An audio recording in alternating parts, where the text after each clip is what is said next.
CPM general secretary MA baby പാത്രം കഴുകിയത് PR വർക്കാണോ തെരഞ്ഞെടുപ്പ് അഭ്യാസമാണോ എന്നതൊക്കെ രാഷ്ട്രീയക്കാർ ചർച്ച ചെയ്തുകൊള്ളട്ടെ. പക്ഷേ കേരളം, പ്രത്യേകിച്ചും പുരുഷന്മാർ ഇനിയും കൈവരിച്ചിട്ടില്ലാത്ത ഒരു അടിസ്ഥാന മാന്യതയെ അത് ചൂണ്ടിക്കാണിച്ചിട്ടുണ്ട്. അവനവന്റെ ഉച്ചിഷ്ടമുള്ള പാത്രം മറ്റുള്ളവരെ കൊണ്ട് കഴുകിക്കുന്നവർക്ക് അസമത്വത്തിന്റെ കറ കഴുകിക്കളയാൻ ഇതൊരു ഓർമ്മപ്പെടുത്തലാക്കാവുന്നതാണ്. ബേബി പാത്രം കഴുകിയതിന്റെ പേരിൽ LDFന് വോട്ട് കിട്ടുമോ എന്നതാണ് മറ്റു പാർട്ടികളുടെ ആശങ്കയെങ്കിൽ മലയാളിയുടെ നമ്പർ 1 വീരവാദങ്ങൾക്കപ്പുറത്ത് ഇങ്ങനെ മറഞ്ഞിരിക്കുന്ന അസംഖ്യം മാലിന്യങ്ങളെ ശുദ്ധീകരിക്കാൻ മുന്നിട്ടിറങ്ങി അവർക്കും വോട്ട് പിടിക്കാവുന്നതാണ്. പാത്രം കഴുകുന്നതിലും രാഷ്ട്രീയമുണ്ട്, ഉണ്ടാകണം. നമുക്ക് ന്യൂസ് ടൈം തുടങ്ങാം. അതിനു മുൻപ് ന്യൂസ് ടൈമിലെ പ്രധാന വാർത്തകൾ നോക്കാം. അന്നമനട മേലടൂർ ജംഗ്ഷനിൽ പത്രവിതരണക്കാരനെ ഇന്ന് പുലർച്ചെ വെട്ടിപ്പരിക്കേൽപ്പിച്ചു. പ്ലാശ്ശേരി വീട്ടിൽ വർഗീസിനാണ് വെട്ടേറ്റത്. ആക്രമണത്തിൽ വർഗീസിന്റെ ഇടതു കൈയിലെ തള്ളവിരൽ പൂർണ്ണമായും അറ്റു.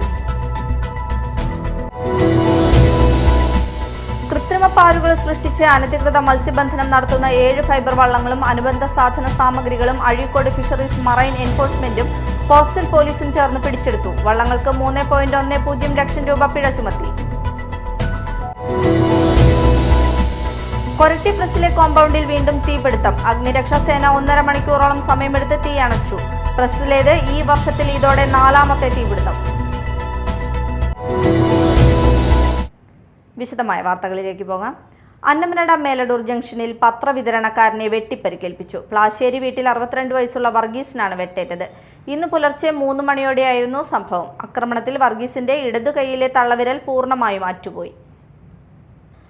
അന്നമനട മേലടൂർ ജംഗ്ഷനിൽ പത്രവിതരണക്കാരനെ വെട്ടിപ്പരിക്കേൽപ്പിച്ചു. ഇന്ന് വെളുപ്പിന് 3 മണിക്കാണ് നാടിനെ നടുക്കിയ സംഭവം. പത്രം വിതരണം ചെയ്യുന്ന പ്ലാശ്ശേരി വീട്ടിൽ 62 വയസ്സുള്ള വർഗീസിനെയാണ് മോട്ടോർ സൈക്കിളിൽ വന്ന ഒരാൾ വെട്ടിപ്പരിക്കേൽപ്പിച്ചത്. വർഗീസിന്റെ ഇടതു കൈയിലെ തള്ളവിരൽ മുറിഞ്ഞു പോയിട്ടുണ്ട്. വലതു കൈയിനും താടിക്കും പരിക്കുണ്ട്. പുലർച്ചെ ജംഗ്ഷനിൽ പത്രക്കെട്ടുകൾ തരംതിരിക്കുന്നതിനിടെ ബൈക്കിലെത്തിയ മുഖംമൂടി ധരിച്ചയാളാണ് വർഗീസിനെ ആക്രമിച്ചത്. ഈ സമയം വർഗീസിനൊപ്പം മറ്റു 2 പത്രവിതരണക്കാർ കൂടി സ്ഥലത്തുണ്ടായിരുന്നു. അവരെ ബലമായി തള്ളിമാറ്റിയ ശേഷമാണ് അക്രമി വർഗീസിനെ വെട്ടിയത്. ഉടൻ തന്നെ വർഗീസിനെ എറണാകുളത്തെ സ്വകാര്യ ആശുപത്രിയിൽ പ്രവേശിപ്പിച്ചു. വ്യക്തിവൈരാഗ്യമാണോ അതോ മറ്റു കാരണങ്ങളാണോ ആക്രമണത്തിന് പിന്നിലെന്ന് വ്യക്തമല്ല. സംഭവത്തിൽ മാള പോലീസ് അന്വേഷണം ആരംഭിച്ചു. CCTV ദൃശ്യങ്ങൾ കേന്ദ്രീകരിച്ചും അന്വേഷണം നടക്കുന്നുണ്ട്. Media time, Mala. കൃത്രിമ പാലുകൾ സൃഷ്ടിച്ച് അനധികൃത മത്സ്യബന്ധനം നടത്തുന്ന 7 ഫൈബർ വള്ളങ്ങളും അനുബന്ധ സാധന സാമഗ്രികളും അഴീക്കോട് ഫിഷറീസ് മറൈൻ എൻഫോഴ്സ്മെന്റും മുനക്കക്കടവ് കോസ്റ്റൽ പോലീസും ചേർന്ന് പിടിച്ചെടുത്തു. തമിഴ്നാട് കുളച്ചൽ സ്വദേശികളുടെ വള്ളങ്ങളാണ് പിടിച്ചെടുത്തത്. വള്ളങ്ങൾക്ക് 3.10 ലക്ഷം രൂപ പിഴ ചുമത്തി. കടലിന്റെ അടിത്തട്ടിലെ ആവാസയിടങ്ങളിൽ കൃത്രിമ പാലുകളാൽ നശിപ്പിക്കപ്പെടുന്നതായി പരമ്പരാഗത മത്സ്യത്തൊഴിലാളികൾ പരാതിപ്പെട്ടിരുന്നു. ഉപയോഗശൂന്യമായ വലകളും പ്ലാസ്റ്റിക് കുപ്പികളും പ്ലാസ്റ്റിക് കന്നാസുകളും തെങ്ങിൻ കുരഞ്ഞിലും മറ്റും കൂട്ടിക്കെട്ടി പ്ലാസ്റ്റിക് ചാക്കുകളിൽ മണൽ നിറച്ച് 25 നോട്ടിക്കൽ മൈൽ ദൂരെ ആഴക്കടലിൽ നിക്ഷേപിച്ചാണ് കണവ പിടിക്കുന്നത്. ഇവ നിക്ഷേപിച്ച സ്ഥലത്തിന്റെ GPS പൊസിഷൻ രേഖപ്പെടുത്തി 2 ആഴ്ചയ്ക്ക് ശേഷം ചൂണ്ടയിട്ട് കണവ പിടിക്കുന്നതാണ് ഇവരുടെ രീതി. 2ഓ 3ഓ തവണത്തെ ഉപയോഗശേഷം ഇവ ഉപേക്ഷിച്ച് കടലിൽ മറ്റൊരിടത്ത് മറ്റൊരു പാര് സൃഷ്ടിക്കും. ഇത്തരത്തിൽ ആഴക്കടലിൽ നിരവധിയിടങ്ങളിൽ അനധികൃത കൃത്രിമ പാര് നിർമ്മിച്ചിരിക്കുന്നതിനാൽ പരമ്പരാഗത മത്സ്യത്തൊഴിലാളികൾക്ക് കടലിൽ സുഗമമായി മത്സ്യബന്ധനം നടത്താൻ കഴിയാതെ വരികയും പലപ്പോഴും വലകൾ കൃത്രിമ പാരുകളിൽ കുടുങ്ങി വൻ നഷ്ടമുണ്ടാവുകയും ചെയ്യുന്നു. Nattika fisheries extension officer Ashwin രാജിന്റെ നേതൃത്വത്തിൽ മറൈൻ എൻഫോഴ്സ്മെന്റ് ആൻഡ് വിജിലൻസ് വിഭാഗം ഓഫീസർമാരായ ER Shinilkumar, VM Shaibu, VN Prashanth Kumar, Munakkakadavu coastal police SI Jaleel, ASI Udayakumar, CPO Sudhilal, rescue ഗാർഡ്മാരായ ഷിഹാബ്, വിപിൻ, സിജീഷ്, ഡ്രൈവർ അഷ്റഫ് എന്നിവരും സംഘത്തിലുണ്ടായിരുന്നു. വരും ദിവസങ്ങളിൽ രാത്രികാല പരിശോധന ഉണ്ടാകുമെന്നും പ്ലാസ്റ്റിക്കും കുരിഞ്ഞിലുകളും കയറ്റിവരുന്ന വാഹനങ്ങൾക്കെതിരെ നടപടി ഉണ്ടാകുമെന്നും ജില്ലാ fisheries deputy director doctor C Seema പറഞ്ഞു. Media time, Kodungallur. കൊരട്ടി പ്രസിലെ കോമ്പൗണ്ടിൽ വീണ്ടും തീപിടുത്തം. കഴിഞ്ഞ ദിവസം രാവിലെ 11:30യോടെയായിരുന്നു സംഭവം. അഗ്നിരക്ഷാസേന 1.5 മണിക്കൂറോളം സമയമെടുത്ത് തീയണച്ചു. ഈ വർഷത്തിൽ ഇതോടെ 4ാമത്തെ തീപിടുത്തമുണ്ടാണ് പ്രസിലേത്. അധികമാർക്കും പ്രവേശനമില്ലാത്ത ഇടമായിരുന്നിട്ട് കൂടി ഇടയ്ക്കിടയ്ക്ക് തീപിടുത്തം ഉണ്ടാകുന്നതിന് കാരണം സാമൂഹ്യ വിരുദ്ധരാണ് എന്നാണ് കരുതുന്നത്. പറമ്പിൽ തീപിടുത്തമുണ്ടായാൽ സമീപത്തുള്ള കിൻഫ്ര പാർക്കിലേക്കും വീടുകളിലേക്കും തീ പടരാൻ സാധ്യതയുണ്ട്. ഇത് വളരെ ഗൗരവമുള്ളതാണ്. ചാലക്കുടി കോനൂർ ക്ഷേത്രത്തിന് സമീപമുള്ള തോട്ടിൽ വയോധികനെ മരിച്ച നിലയിൽ കണ്ടെത്തി. മേലൂർ പാലമുറി കുരിശ്ശേരി വീട്ടിൽ അന്തോണി 83 വയസ്സിനെയാണ് മരിച്ച നിലയിൽ കണ്ടെത്തിയത്. രാവിലെ സാധാരണ പോകുന്നത് പോലെ വീട്ടിൽ നിന്നിറങ്ങിയതായിരുന്നു. ഉച്ച കഴിഞ്ഞിട്ടും കാണാതായപ്പോൾ നടത്തിയ അന്വേഷണത്തിലാണ് മൃതദേഹം തോട്ടിൽ കണ്ടെത്തിയത്. മൃതദേഹം ചാലക്കുടി ഗവൺമെന്റ് താലൂക്ക് ആശുപത്രി മോർച്ചറിയിൽ. സാമ്പത്തിക പ്രയാസങ്ങൾ അനുഭവിക്കുന്ന വിദ്യാർത്ഥികൾക്ക് കൈത്താങ്ങായി Mathilakam saint Joseph higher secondary school പൂർവ്വ വിദ്യാർത്ഥി സംഘടന കോസ്മോസ് സ്വരൂപിക്കുന്ന സ്നേഹസ്പർശം കാരുണ്യനിധിയുടെ ധനശേഖരണാർത്ഥം ഫെബ്രുവരി 11 സംഘടിപ്പിക്കുന്ന മെഗാ സംഗീത ദിശയുടെ ടിക്കറ്റ് വിൽപ്പന ആരംഭിച്ചു.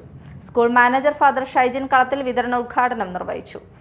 പ്രമുഖ വ്യവസായിയും പൂർവ്വ വിദ്യാർത്ഥിയുമായ അഗസ്റ്റ്യൻ ആൻഡ്രൂ പെരേര ആദ്യ വിൽപ്പന സ്വീകരിച്ചു. പ്രമുഖ വ്യവസായി Roban Rocha, Madhav, school headmaster Joji Joseph, സംഘാടക സമിതി general convener Hamza Vypin Padath, general Sally Louis, V K Mujeeb Rahman തുടങ്ങിയവർ സംസാരിച്ചു.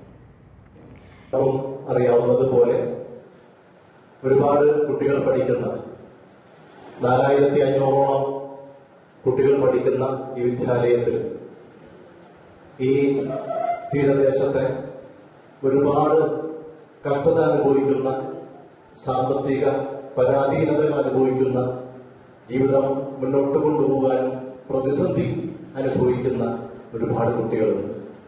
അവർക്ക് കൈത്താങ്ങാകുക, അവർക്കൊരു പിന്തുണയാവുക എന്ന ലക്ഷ്യത്തോടെ കോസ്മോസ് ആവിഷ്കരിക്കുന്ന സ്നേഹസ്പർശം കാരുണ്യനിധി അതിന്റെ ധനശേഖരണാർത്ഥം നമ്മുടെ ലോക പ്രശസ്തരായ ഗായകർ 7ഓളം ഗായകർ ഒന്നിച്ച് അണിനിരക്കുന്ന നമ്മുടെ സെന്റ് ജോസഫിന്റെ ചരിത്രത്തിൽ ഒരു പുതിയ അധ്യായം രചിച്ചുകൊണ്ടുള്ള ഒരു മെഗാ സംഗീത ദിശ. പ്രധാന വാർത്തകൾ ഒരിക്കൽ കൂടി. അന്നമനട മേലടൂർ ജംഗ്ഷനിൽ പത്രവിതരണക്കാരനെ ഇന്ന് പുലർച്ചെ വെട്ടിപ്പരിക്കേൽപ്പിച്ചു. പ്ലാശ്ശേരി വീട്ടിൽ വർഗീസിനാണ് വെട്ടേറ്റത്. ആക്രമണത്തിൽ വർഗീസിന്റെ ഇടതുകൈയിലെ തള്ളവിരൽ പൂർണ്ണമായും അറ്റു.